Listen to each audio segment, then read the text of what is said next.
Listen. Yesterday is the past. Tomorrow is the future. But today is the present. Didn't imagine it would be that fun to be in quarantine. But it was far more than expected.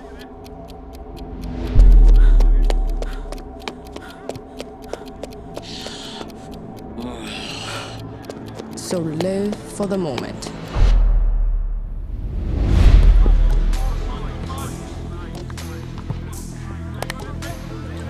We don't communicate. We don't get along well. We are rivals.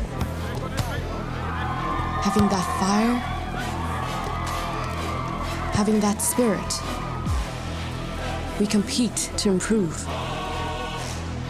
And we make connections through battles. It's in our blood.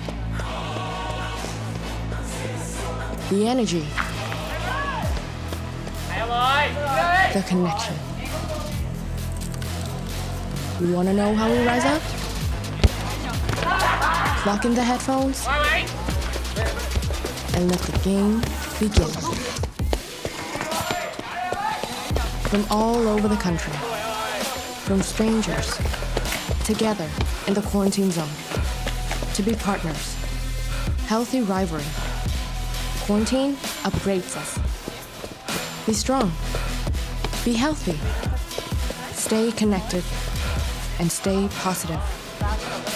Quarantine in Vietnam hits different. It's not only quarantine, it's a transformation.